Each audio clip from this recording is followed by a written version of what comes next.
Hello and welcome back to Gapeys garden. In our last update, it was January, there was snow on the ground, and my hair was longer. So let's see how the garden is looking after all that cold weather.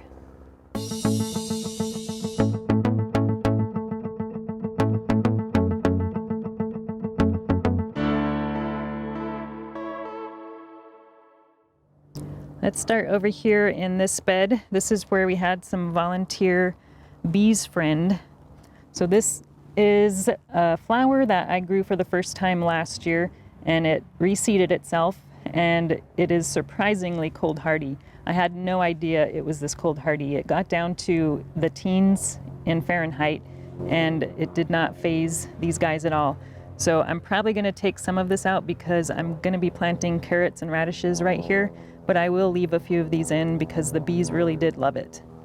And then the rest of this bed is pretty much nothing growing in it. We had a kale there, but it died over the winter, so that one is gone. I've just poured some hemp bedding over here that came from the chicken coop. That's what all this stuff is here. And then our chives on the other end of this bed are just starting to grow. So this here is the garlic chives. It's a lot flatter and wider than regular chives, and it's really tasty. And then over here is just regular old chives, and these are looking like they're actually almost ready to harvest. Now over here in our herb bed, everything looks like it's doing pretty well. We've got our sage here, which didn't completely die back, so that's nice. I probably should give it a trim though, but this is just your regular sage. And then over here we've got a variegated sage, but the variegation on this is pretty much gone, so we'll have to wait until it starts growing back again, and hopefully it'll come back variegated. And then we've also got some thyme here, which looks like it might have survived the winter.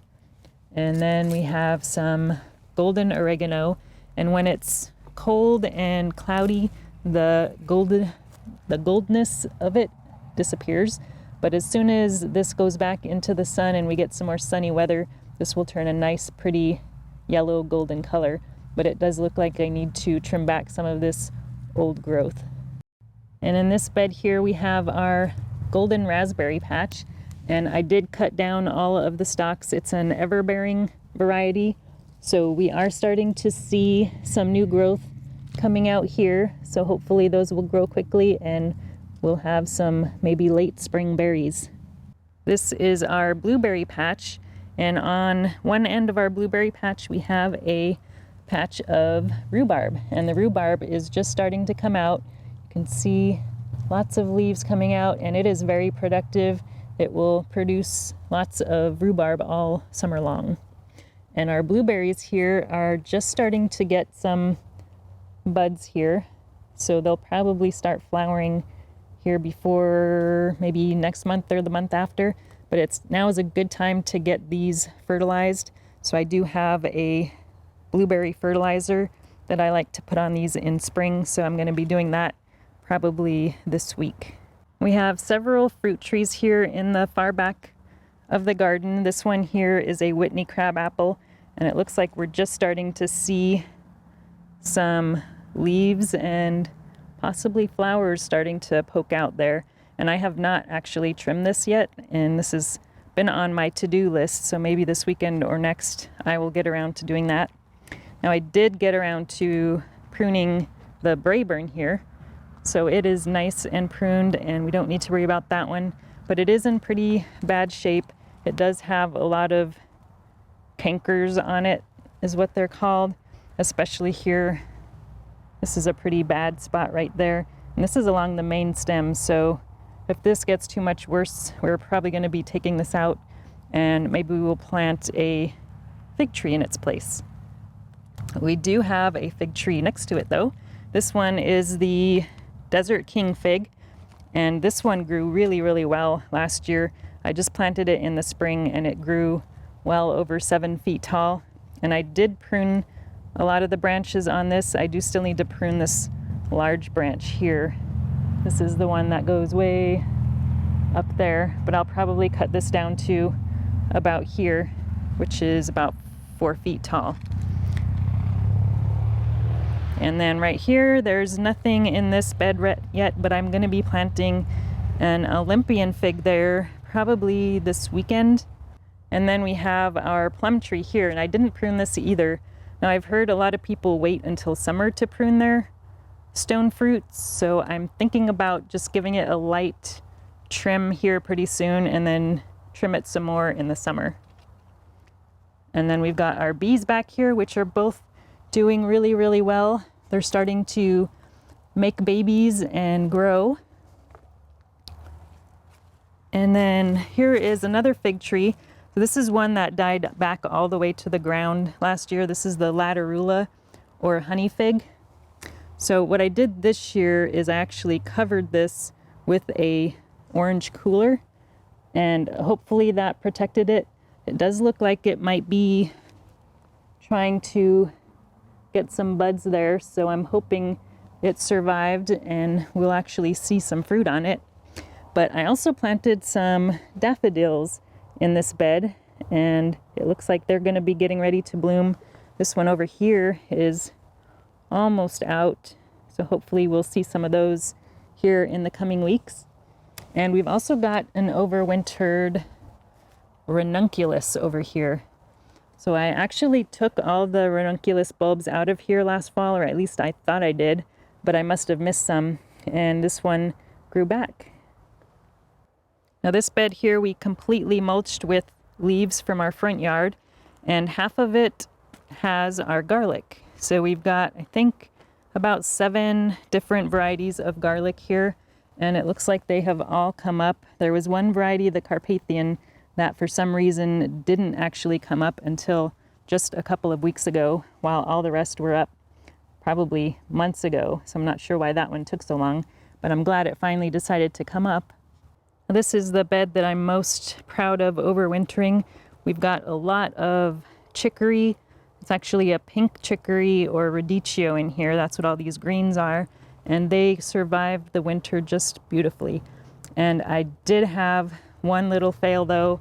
We've had a vole that has been in this bed. You can see the holes, I think, in there, but there's probably 6 different holes, and we've set out traps to try and catch this little critter, and I'm happy to report we finally caught him last night. So hopefully there aren't any more, and that was the only one, but he did destroy about 3 of my radicchios, and I was pretty disappointed because these are actually really tasty. If you don't like bitter greens, this radicchio is not bitter at all. It's just really, really good. But you can see that one way in the back there. He did a lot of damage to that one. But we've also got some beets and kale and some giant red mustard there. Lots of great stuff in here that I'm surprised actually survived the winter. We've also got a Swiss chard right there. So I'm looking forward to harvesting these here pretty soon. Now the last raised bed here doesn't really have much in it. I did actually have some really old microgreen seeds from Johnny's that I just kind of threw in here. And surprisingly, I've got microgreens popping up all over the place. So these aren't going to be in here for very long. I'll probably have to, I don't know what I'm going to do, like scratch those in and treat it as like a cover crop, because I'm going to be planting other stuff in here. But I'll let it grow for a month or 2 and we'll see how it looks. But this whole bed is just covered in those microgreen seeds, and it's a spicy mix, so I'm not even sure what these are. It could be radishes, maybe some mustard in there, arugula. There's some purple leaves here, who knows. And then these here are volunteer Asian radishes, which looks like they're already starting to bolt. So I don't know if I'll actually get to harvest any of these, but I'm thinking about planting some more radishes in here that I'll actually be able to harvest. And then we've got a couple of those radicchios back in here too. And I think that's a parsley right there. And maybe a Swiss chard in the back. And that's pretty much it that's in this bed. Now the in-ground bed over here, there's absolutely nothing at all growing in this bed. This is what I grow the corn and potatoes in every year. So we've been letting the chickens come in here and scratch around.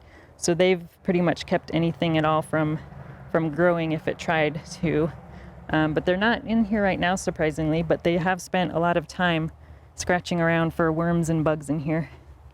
They're out here eating grass right now. Now the last thing to show you is the greenhouse. And as you can see, I've moved all of the figs here into the greenhouse. I think it was last weekend that I moved them because it's starting to warm up and I don't see any freezing temperatures in our forecast. So I think it's pretty safe to get these moved out here. And they should be starting to wake up. I'm looking around, I don't see any that are really leafing out yet. They are starting to get some little green tips on them, some of them. So we should start seeing leaves here in a few weeks. But we have lots of stuff that overwintered in here. Let's start over here. We've got a kale back there, and then we have tons of spinach. This one is a regiment spinach. We've got a dinosaur kale here, and we've got some more spinaches. There's a Bloomsdale spinach over here, but I've got lots of different spinaches in here and lots of different kales. That one there is a Casper kale, so I really like how this one looks. It's almost more like an ornamental kale. It's got a lot of white in the center, but it's really tasty. It's actually a very mild kale flavor. It's almost more like a cabbage. And then we've got some parsley here that overwintered, and when it got really cold, it actually died almost all the way back to the ground, but it started growing again, and it looks like it might be trying to bolt.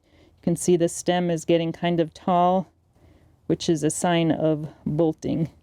And it's gotten pretty hot in here.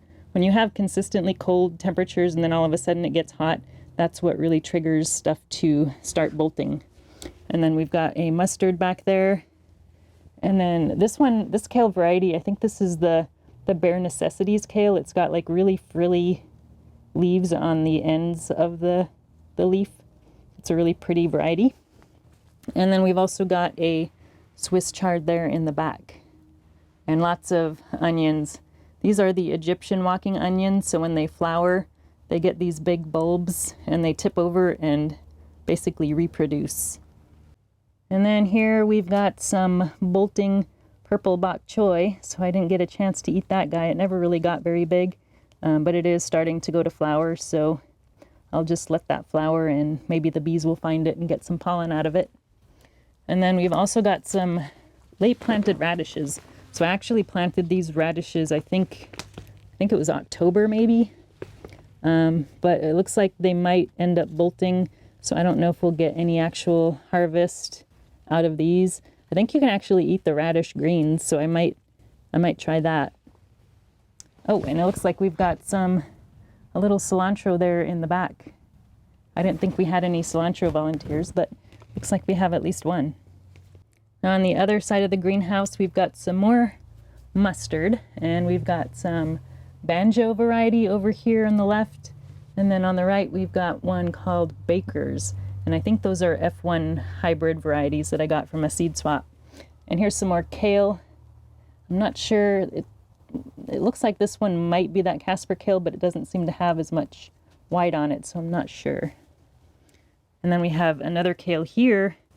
And look, we're starting to get some flowers. So that one is going to seed and bolt there as well.